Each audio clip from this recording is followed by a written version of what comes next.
G'day, g'day, g'day. Mr. Fletcher here with Ms. And Adamovich. g'day. And today we're going to work you through some of the characters and themes in Station 11. So let's get into it with Arthur, obviously, first. So he's central in the text because he connects all those other key characters. He grew up in Delano Island, which, as we know, is a pretty important place for him. It's what he thinks of right before he dies on stage. He has all those flashbacks and those memories of how special that place was to him. So he moves to LA, seeking fame, but he kind of becomes a bit lost with all of that and loses that sense of self. He wants to be remembered. That's really important to him. But by the end of it, as we know, just before his death, he started to reevaluate some of those values that he had. He is always chasing something. We get this sense that Arthur is looking for something in his life. He's never really fulfilled. And that's kind of the tragedy of his death, that he never manages to fulfill his wants or his desire to become a better person. Those are some important people in his life, a number of his ex-wives, and he attempts to reconnect with Tyler, as we know. That's one of the last thoughts that he has, but it's too late for him. Here are some things you can read about Arthur, some key qualities with him. But what we want to talk about a lot today is to give you some ideas about what to do with his creative tasks. So one of the possibilities, if you want to take on Arthur as a character, is that you might write one of his letters to V that was not published in Dear V. You might have a look at, after that disastrous dinner party, Arthur's perspective and his kind of reflection on that. Again, towards the end, when he's got all those regrets that kind of mill about and he feels overwhelmed with them, he has a flashback of something that was good. So you might use that as an idea. Mr. Adamovich, do you have any other ideas you might do here? I just thought I might extend on some of that, I guess, particularly with the flashbacks of something that was good. I mean, that's more of a list rather than detailed flashbacks. So I think they're really good opportunities to sort of take one of those and really kind of extend, a scene that Arthur remembers with either one of his wives or Tyler or from his sort of youth with Clark. They're just sort of really one sentence flashbacks. So I think they're really good perspectives. And it's also important to remember at which stage in Arthur's life, I guess, this scene is being written from. So, and how best to reflect his state of mind at that point as well. So his perspective on the dinner party would be quite different at the time rather than him sort of remembering it in more detail later on in his life. Would you agree, Mr. Fletcher? Yeah, absolutely. I don't think he's going to be like, oh, that was terrible. I feel so bad for what I did to Miranda, because he really doesn't care too much at that point. Yeah. Yeah. All right. Cool. I'll hand it over to you with Kirsten. Great. All right. So Kirsten is arguably maybe the protagonist of Station 11. She's a child actor in the production of King Lear, and she witnesses Arthur's death. Acting is the thing that sort of she loves most in the world, which makes her kind of similar to Arthur in that way. She survives the Georgia flu pandemic, but she represses memories of year one, which is something that gives you lots of opportunities to explore. She's the best Shakespearean actress in the territory with the Travelling Symphony, so she is quite a successful artist. She finds meaning and purpose in life through acting, but she also sees violence as a necessary means of solving problems, and we know that she has killed people in order to survive and then knife tattoo survive in this new world. Yes, yep. Okay. She builds and maintains genuine relationships in the new world. So unlike Arthur, who really struggled to maintain relationships in the old world, Kirsten, I think thrives in the new world, and maybe Mandel is therefore underscoring the importance of relationships through Kirsten, because she's someone who has a successful life, if you will. So Dieter is one of her dearest friends, and her ex-boyfriend, yes? Yeah. And Charlie is also one of her best friends. She longs to be reunited with her after 2 years apart. And we know that with August, August is a really close friend, and they have a shared passion for relics and mementos from the old world. I think Saeed, I think, is her ex. I can't remember. Oh, well, that could be a good story option. Yeah. Who's Kirsten's ex? All right, so they're just some, I guess, some adjectives for Kirsten there that you can have a read. They're her knife tattoos, potentially. And then on to the writing possibilities. So one of the kind of most fertile possibilities, if you will, is year one for Kirsten. I mean, we really never find out what happens besides that she loses her parents and that she has her brother with her, at least in the early sort of moments of that first year, and she represses all of those memories. So it would obviously have to be something quite difficult or traumatic that she's experienced. You could extend the ending. So on the opposite end of that, Clark shows Kirsten, you know, the lights in the distance that he's seen, and Kirsten sets off towards those lights. So how does she, what does she reach? You know, what town does she reach? What does she decide to do in this new world? Any other ideas, Mr. Fletcher? Yeah, I think the big one, or as you say, like the one that gives you a lot of scope here is year one. But I think that's also important is that, you know, there's a reason that she refuses to remember that. So that story is going to be pretty dark. And yeah, so it's about, I guess, being creative with what's the trauma that she doesn't want to remember. And I think also remembering that you don't have to cover, I think we had a few people last year trying this, you don't have to cover sort of the full year and all of the things that happened to her. We don't necessarily just want to list or like a you know, journal entries for every day or anything like that. It can just be, you know, a significant scene in that first year that could be, you know, something traumatic, whether it's to do with their parents or a brother or as they set off. It does not have to be all of year one. I think especially considering you've got 2 periods to write this. Let's not make it a magazine. No, cool. 2 periods. Okay, so let's have a look at Jeevan now. So he is a paparazzo turned paramedic. So again, doing something that's pretty meaningless before he becomes maybe a bit more significant, a much more important job, if you like, inverted commas. He jumps around from different careers in that old world, but I think, yeah, a little bit like Kirsten, he has a clear sense of purpose in that new world, and it is about that altruistic kind of looking out, helping others. He's the closest thing to a doctor in that new little village that he sets up, or he joins it towards the end. Yeah, there is a real simplicity. You know, they talk about having, like, one of the final scenes we see with Jeevan is them just sharing a bottle of wine. It talks about making bread. Like, it is a very, you know, back to basics kind of life. Yeah, and I think that's a really good comparison to the glitz and glamour of Hollywood. All that's, you know, kind of meaningless and superficial and shallow, and he's left all that behind to, you know, have a wife and love and friendship and all that stuff that, yeah, he was lacking in the old world. Yeah, I think those are some ideas that have probably arisen in all of our lives now, and that's something students can choose to explore. You know, the sort of forced return back to basics in some ways with all of this, you know, forced isolation, and that can certainly be something that you might choose to write about. Yeah, and Jeevan's good inspiration for that. Yeah, big time. Because he is quite like sort of building on that. Like, as much as it's got, yeah, he's very close to his brother Frank. He's quite isolated as a character for a lot of the novel, I think. Like, unlike he lacks those close friendships. You know, yeah, Laura seems to just abandon him after Arthur dies. And yeah, there's no real sense, even in those times when he's in isolation, as we all feel. With Frank, yeah, he doesn't really think of Laura much at all. So how meaningful that relationship was is questionable. But I think it's quite sweet that he does name his son Frank for his brother. So again, there's some quick things to think about with Jeevan. I would say that those apply to him perhaps later in his life. So yeah, thinking about year 25, you know, Jeevan, what's going on there? Year one for him, how he manages to survive. You know, he meets various people along the way. He's hanging out with a group of 3 and then they decide to part ways. So what else happens for him there? Do you have any other possibilities with Jeevan?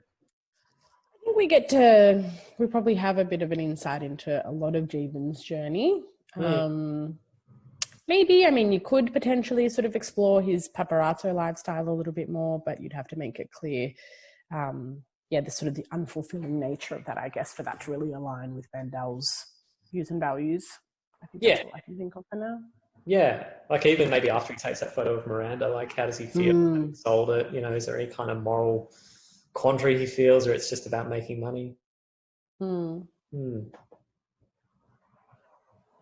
Alrighty.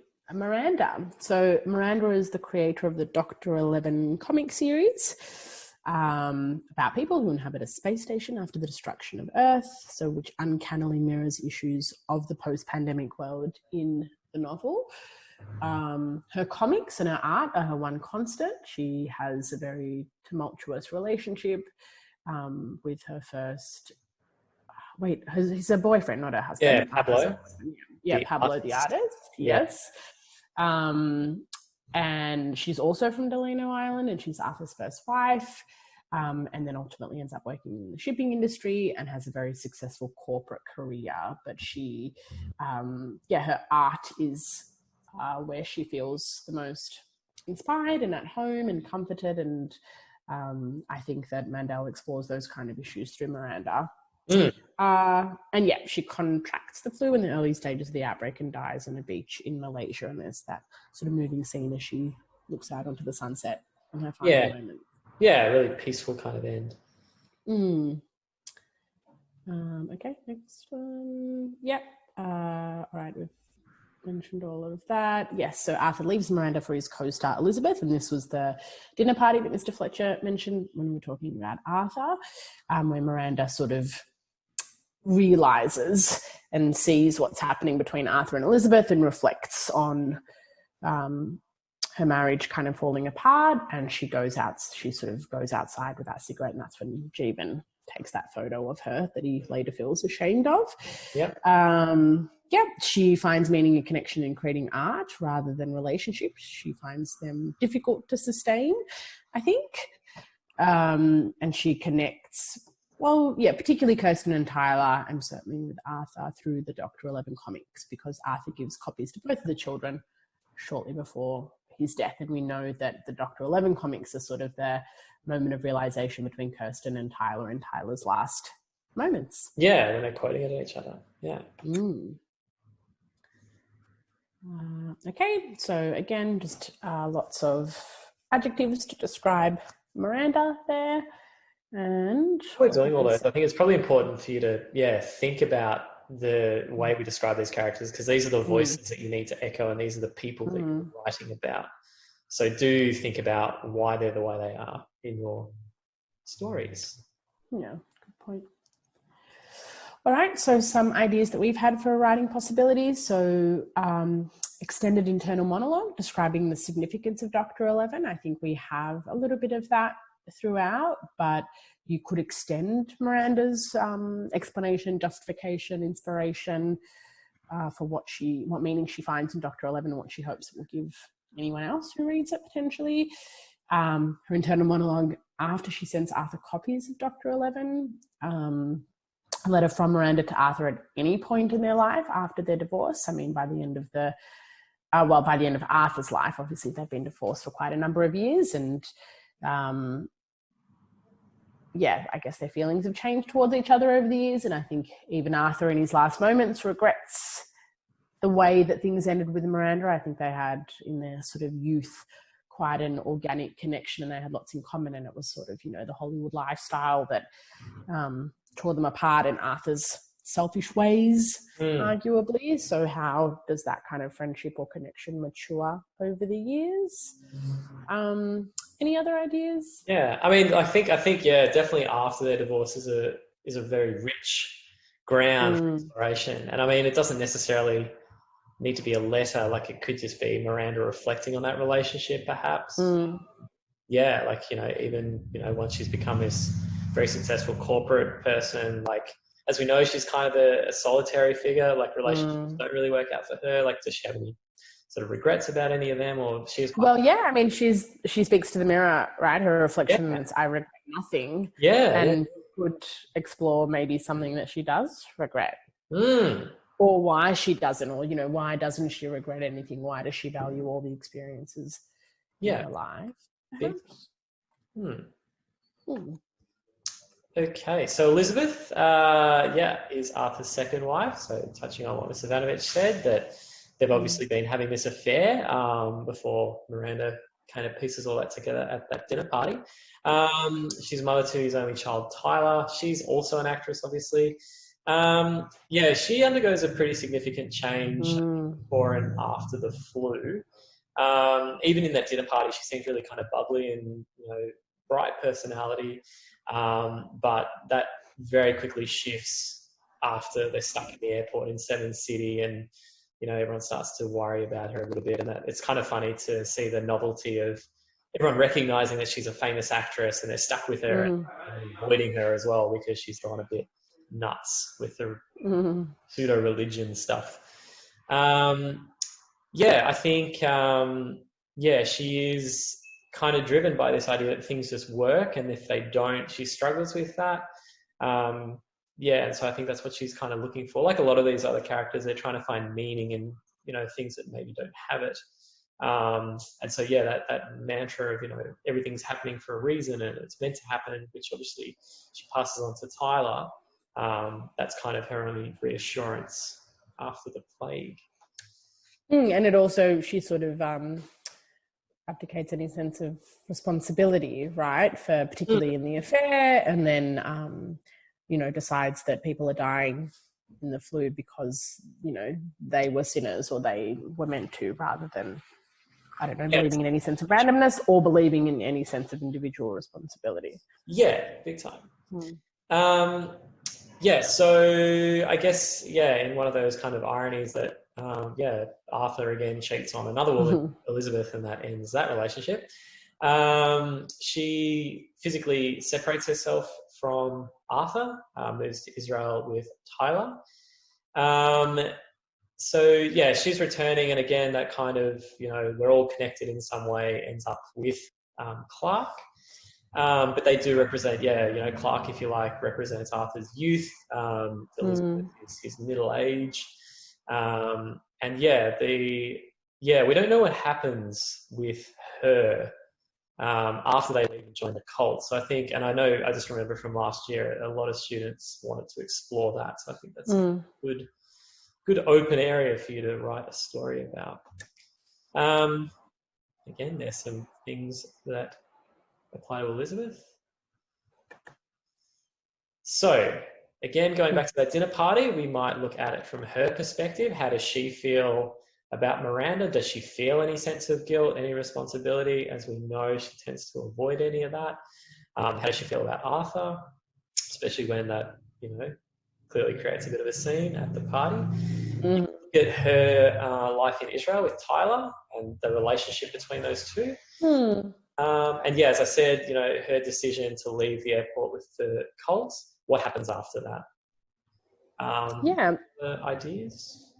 Well, I was just going to say particularly about that last one, to remember that, Tyler's a young boy in, when they leave, and obviously grows up to be the prophet. So what is Elizabeth kind of hoping for Tyler? She clearly loves her son, very much, and like most parents and most mothers, is trying to do sort of the best thing to help him survive in this new world as well. So what does she sort of hope for him? And then do we see any glimpses, of, I guess, the prophet, or do we not see that? I think if you were to do something like that, it would be really important, I guess, to explore that relationship, because she's not leaving on her own. She's making a decision for herself and for her son.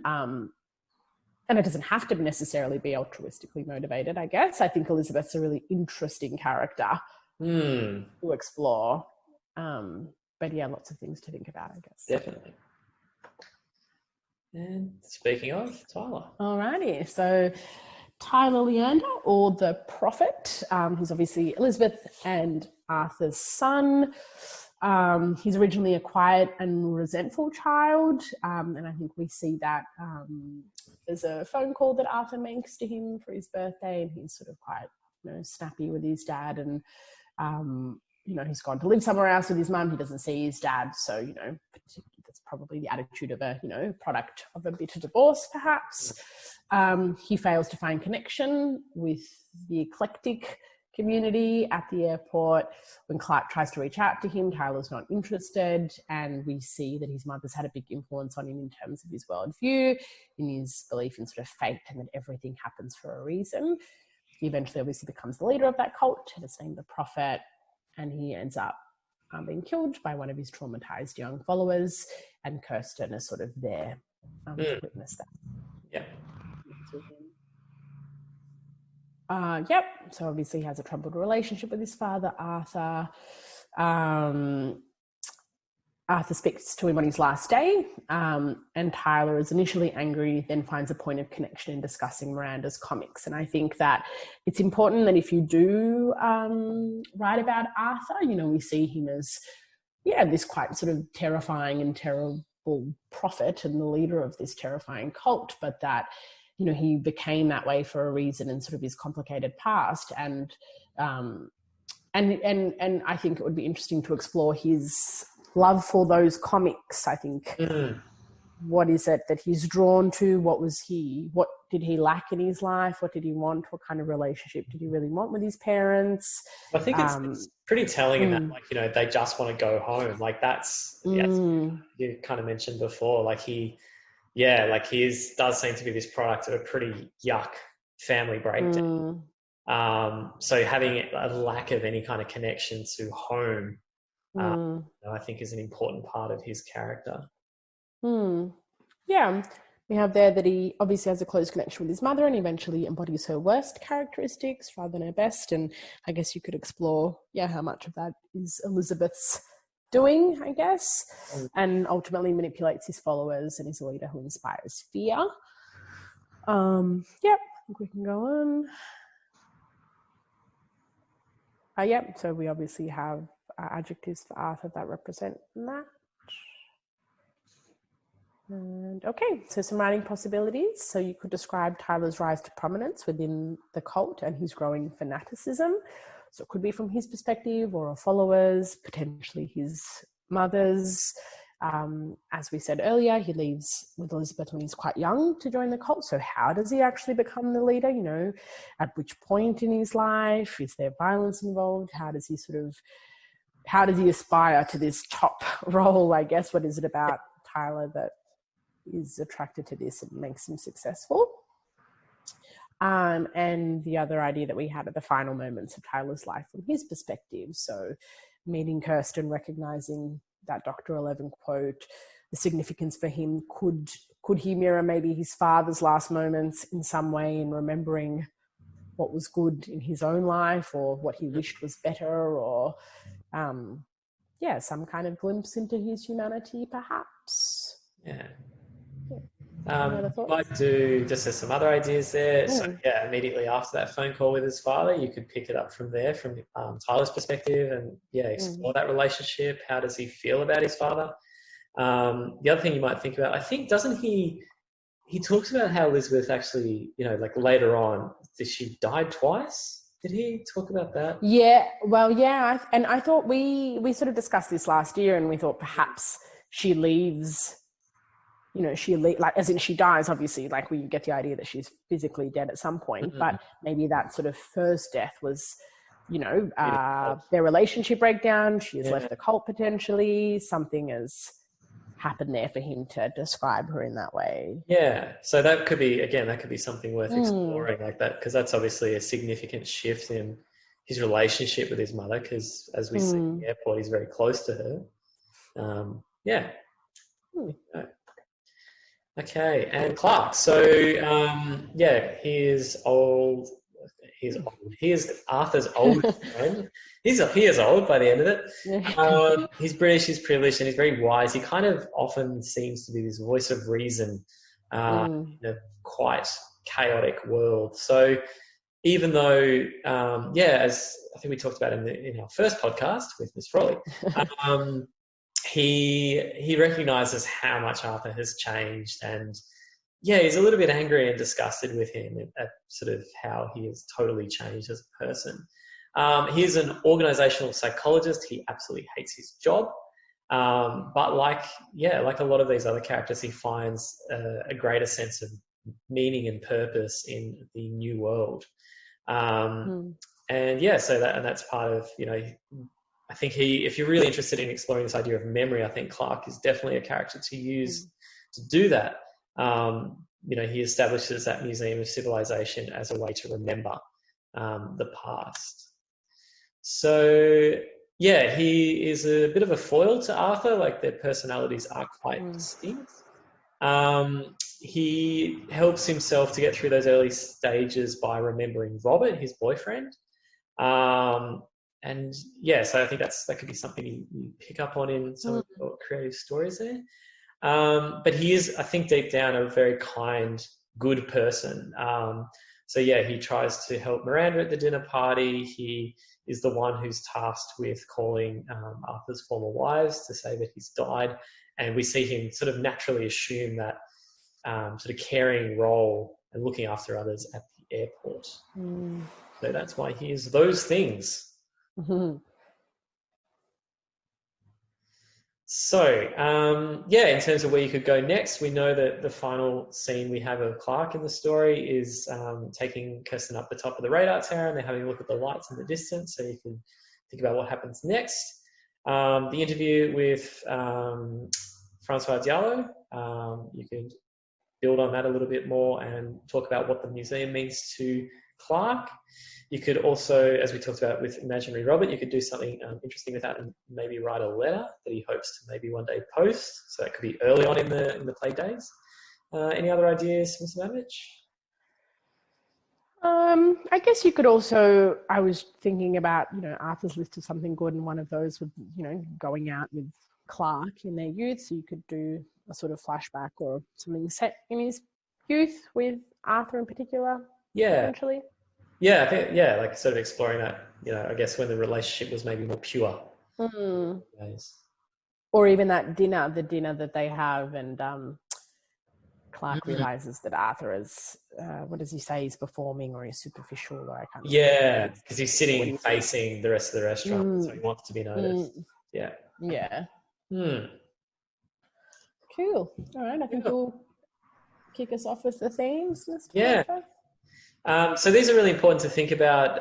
It's not just about using characters. You need to engage with the ideas and issues that Mandel is exploring in the text and help to, you need to explain to us basically why you're doing what you're doing. So first one we'll talk about is survival. So in the future, it's very reflective of the stuff we are dealing with right now, in fact, with the joys of COVID.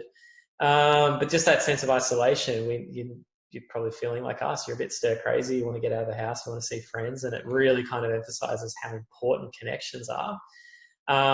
We see, I guess, the sort of extreme in the novel that, very quickly it's human nature to resort to fear and violence just to be able to survive. But yeah, and, as we know in the new world, a lot of characters are longing for a sense of home. We want to belong somewhere. So that's a pretty interesting idea in the text. There are some quotes that touch on this theme. So I think we broke up, sorry to interrupt, Ms. Fletcher, with survival, we broke it up over those sort of, I guess if you like, two camps or ideas. One part of survival, the kind of physical aspect of it. So that's why we have some disease, death and violence. And then the other half as well, with Mr. Fletcher we'll talk about, which is more about, more, I guess, what does it take to survive and actually live a life in this sort of new world? So you could explore both of those things. That's how we've sort of chosen to break it up, I guess. I just wanted to do that. So I think, like going back to what Mr. Van was just saying, this tends to deal with the first ones. Okay, so the Travelling Symphony, obviously walking around in this new world, even in year 20, is a bit of a risk. That there is the sort of pervading threat of violence, it still kind of lingers there. So there is that uncertainty. Frank, when he's talking to Jeevan about, what is outside, what's in Toronto, just survival. Tyler, as we know, he is a curious child, but why do they die instead of us? And he's seeking that kind of reassurance that everything happens for a reason. It's possible to survive this, but not unaltered, and you'll carry these men with you through all the nights of your life. So Kirsten, as we know, has had to kill.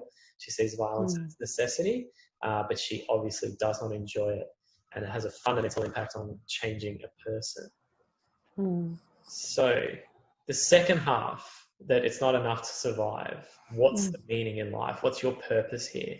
So the symphony, they're sort of these purveyors of cultural joy, I guess, for the people of the New World. So it's about music, it's about theatre, it's about Shakespeare, all things that, give us purpose, give us meaning. I mean, think about all the, celebrities singing Imagine at the moment. Like, apparently we need them in our lives. So it is offering us, I guess, culture is important to humanity.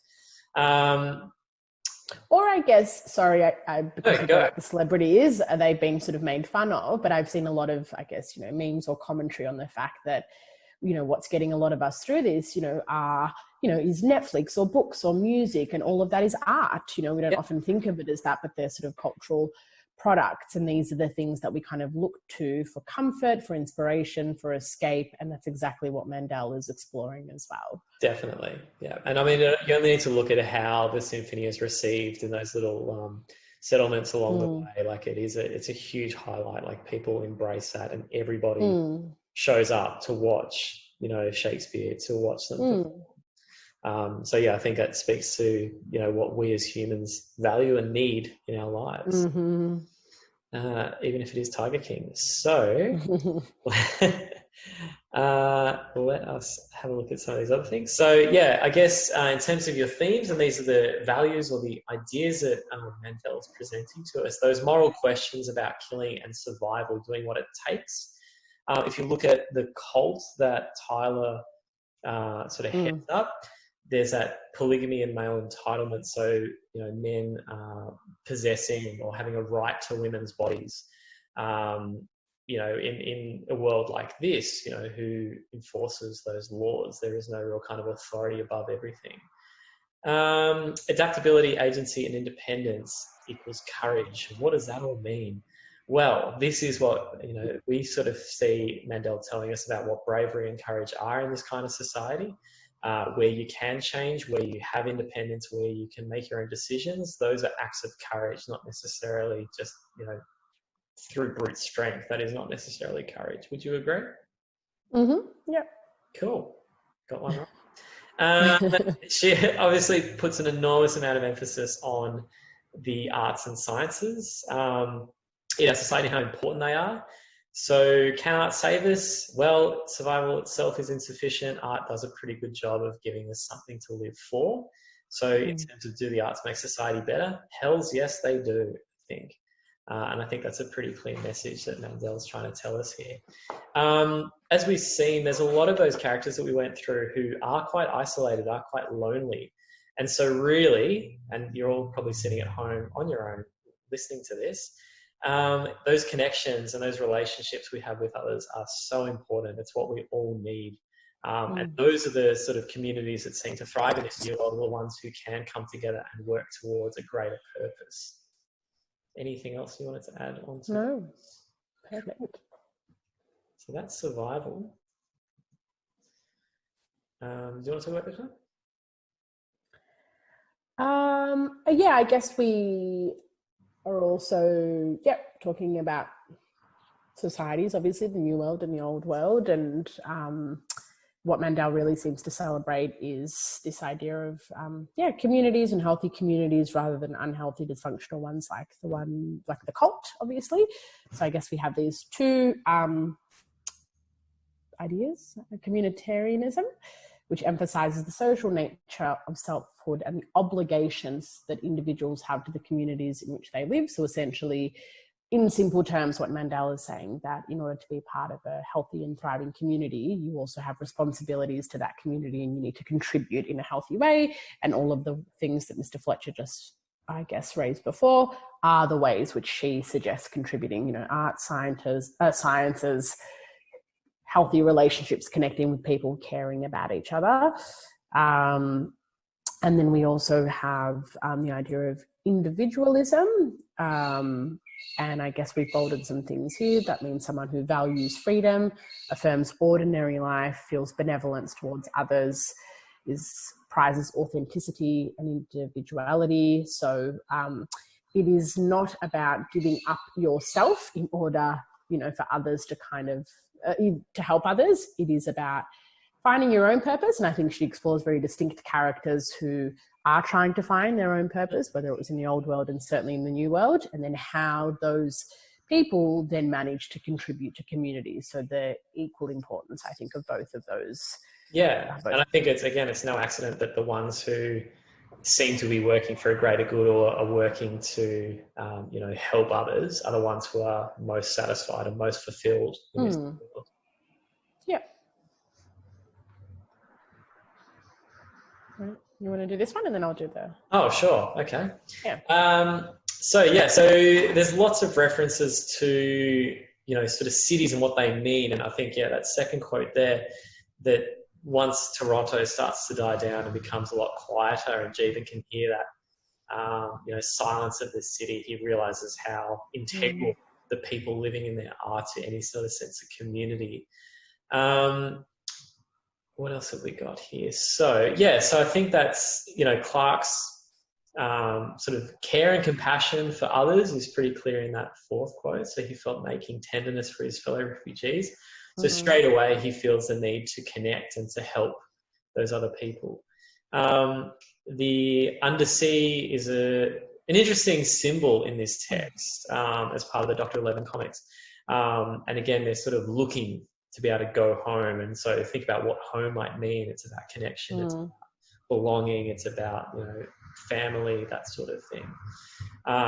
So again, it's that, how dangerous and destructive isolation and loneliness can be, as opposed to the importance of community and connectedness. I think, if you're looking for that isolation, just again, as a quick example, we can look at Tyler in the airport. He plays on his Nintendo until the battery dies, and then he is very alone a lot of the time. Freaks Clarke out a bit because he's so aloof and reading the Book of Revelations to the people on the plane who are clearly dead by that point. You want to do this one? Yeah. So here are some ideas that we think Mandel is really trying to get readers to think about and ultimately maybe questions and endorses. So she explores social media and how that can connect people, but also, sort of creates disconnections. And I think that's something that happens, that's really often talked about in, our contemporary world. And at least in this time, I think we're finding for the first time that social media is getting a bit more of a positive rap and it's helping us stay connected. So she certainly explores how technology can do both of those things. That idea again of, travel and constant change. And that's something that is a big part of our world, and that's sort of stopped now as well in many ways. So how she explores maybe the negatives of that and how people can have a sense of disconnection, a sense of homelessness, of not belonging, so we feel disconnected. And again, that homelessness doesn't necessarily have to be about not having a physical home, although obviously a lot of these characters are uprooted. It is about feeling most at home when you have meaningful relationships, I think. She explores how loneliness can be, traumatic and debilitating. And debilitating just means, very traumatic and something that kind of stops you from being a positive and healthy and contributing person. I think she argues for the idea that a sense of community and belonging are pivotal or very important to give our lives meaning and joy. She argues that, friendships and fellowship, so again, sense of community, are really important in times of despair, and how, again, through those connections, we need to trust and pay attention to others rather than control them. And I think Tyler and Elizabeth, but then Tyler's certainly the more extreme version of that, of he, has a cult is ultimately a community, but he has, no trust or no genuine connection with his followers. He's ruling them through control and manipulation and fear. And I guess some of these statements that we've come up with, what we think Mandel is exploring, but they are then also things that, you could just use a couple of these to then explore in your piece. So when we get to the written explanation, which Ms. Frawley and Ms. Warren will explain to you and go through, these are the sorts of things that you're putting in there. So we've kind of just given you a whole grab bag of things, and you just have to choose a couple of Mhm. characters and a couple of these things to say that you're exploring as well. Yeah, and again, I think that's a good point. Like we don't want you to cover absolutely every single thing. Like Mm, focus on a couple of ideas that you can really kind of dig into and develop in the space of the story mm, in whatever form that will take. So the next one is memory loss, nostalgia, and history. So I guess there's a personal sense of memory, but there's also that wider societal sense of mm, memory and history.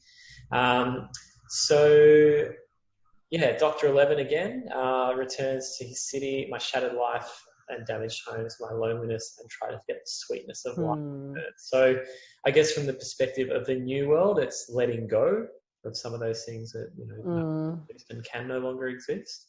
Which I think is an idea that's picked up by Kirsten in that next one. The more you remember, the more you've lost. So again, there's that trauma associated with trying to remember everything. Diallo kind of offers an alternative to that. The more we know about the former world, the better we'll understand what happened when it fell. And I believe in understanding history, which I think is also something that's true of Clark, obviously with the Museum of Civilization. And even that sort of debate that they have in the little civilization of the airport of, what do we teach the children? What do they learn? How much of it teach them? So we go. Some ideas for you again. You can pick one or two of these. So memory is transient and fickle, especially following trauma. So what we mean by that, it's easy to lose and forget, and you sort of reimagine it in the way you want. An extreme example of that would be, Kirsten not having any sense of memory of year one. Memory can provide hope. I think that's particularly true of the objects that Clark holds onto in the Museum of Civilization. This is what humanity achieved. We made shoes and we made iPods and phones and all these great pieces of technology. And even other characters also have some, positive memories. Even Arthur in his last moments, and or of Delano Island. Certainly. If you have characters flashing back and exploring certain memories, they don't always have to be negative and violent. She does explore, hopeful memories. Well, again, and I think that's like his last thoughts while he's alive are of these quite innocent, really. Childhood memories of things that are really happy and positive. But other things like, I think one's, him bathing Tyler as a child. And that is, we just get that one word sentence, Tyler. That's what he's thinking about. Okay, creativity. All right. So the last one that is quite important to this novel is about arts and sciences and creativity. So we have that idea that survival is insufficient. It's really at the core of this novel. And so just the idea that just living and breathing is not enough, that for human beings, we are sort of social beings. We need to be able to create something and have a sense of purpose in order to really live a life that's worth living, I guess. So for Miranda, with her Dr. 11 comics, it's the work itself that's important to me, not whether I publish it or not. Traveling Symphony thought that what they were doing was noble. Someone would say something invigorating about the importance of art and everyone would find it easier to sleep that night. And I think we spoke about that a little earlier about, just the importance of art and how these communities come together to watch them, and the actors and the musicians and the performers feel like they are doing something worth doing. It's a creative expression, but it's also about bringing them together as the Traveling Symphony, but then also these kind of communities that they go into, and it's just human beings connecting, really. Human purpose, and then we also, I guess, the overlap with the previous theme, I believe in understanding history, and I guess the process of documenting history is what people do and what humans do, and that's just sort of another kind of endeavor, I guess, a human endeavor. And so that's also explored about the importance of that sort of, and Clark obviously does that with his museum. Which is the next one. All objects are beautiful. He found himself moved by the human enterprise each object had required. So it's not necessarily about the things themselves and about sort of the materialism, I guess, behind that. It's about the fact that all of these things are man-made and the beauty of that. Yeah. The fact that it, you know, took mathematicians and scientists and workers and just a whole bunch of people to make just these inanimate objects. And that's really what he finds moving, and what we think Mandel actually finds moving as well, just the humanity behind. Yeah, and I think like just even as a kind of as a whole thing, it is a celebration ultimately of humanity. I think it is quite an optimistic, hopeful novel in spite of all the pretty dark stuff that happens in it. Yep, I would agree. So I think we got maybe the ideas. Yep. Okay. So what we think she's saying really about all of these things are that education, which includes the arts and sciences, makes for a civilized society, that these things are important. That simplistic thinking that we see in a cult leads to tyranny and abuse. So she is someone who's advocating for more sort of complex thought and questioning things rather than just blind following, I guess, of any kind of dogma or idea. Yeah. The visual and performing arts are something noble and worthwhile. That art is powerful in that it can reflect reality in many ways, and offer people some hope, perhaps. That art can be used to express emotions and ideas and promote critical thinking and curiosity. Poetry makes a society out of a mob. So I guess what we mean by that is, again, art, literature, poetry, music is what ultimately kind of makes us human and helps to have us think in different ways and feel in different ways. Maybe, you know, makes us feel empathy for people, and so that we're not just kind of focused on our own selfish needs for survival. We're actually taught to think and feel through art. Would you agree with that? I think, yeah. I mean, it's a reflection of, you know, us understanding ourselves and the world around us. That's what art is. Yeah. And then we have sort of the sciences. So science provides us with the infrastructure we value and cannot live without. So obviously, you know, electricity to air travel, phones, all sorts of things that, you know, particularly Kirsten sort of gets excited about. Again, all of those things are man-made, and it's because of maths and science. That the importance of meaningful work. So again, something that helps you contribute to the world around you and to your communities. The importance of creating rather than destroying. And again, I think that lends the novel its hopeful kind of tone.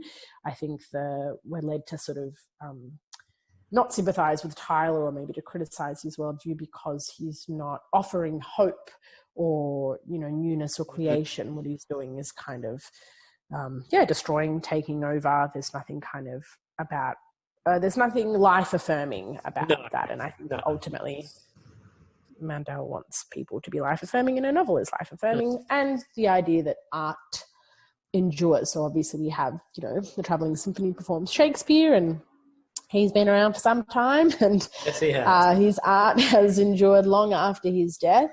And and I guess just that idea that, again, those art is something that is created by humans that can outlive us and also provide hope for sort of future generations, I guess. Yeah. Cool. Well, that is it from us. So thank you so much for listening. We hope you enjoyed that and got some good ideas out of that. Any final comments, Mr. Ivanovic? No, just again, thank you for sitting through that. Hopefully you found it useful. And again, the reason that we did that was really for you to think about which character or characters, you know, you could sort of draw on to explore, and a few ideas. So by no means do we want you to cover all of these things, but kind of zero in on, you know, the things that kind of interest you, and just make sure that you're exploring that to the best of your abilities. And in a sense, we've given you the answers of what the book is about. You just have to pick a few to then extend in your own piece. Yeah. And yeah, like one approach might be to sort of latch onto one of those themes and then think about, well, which characters would best suit this kind of idea, who explores this effectively, and go with that. Cool. All right, thank you. Thanks very much, guys. Enjoy.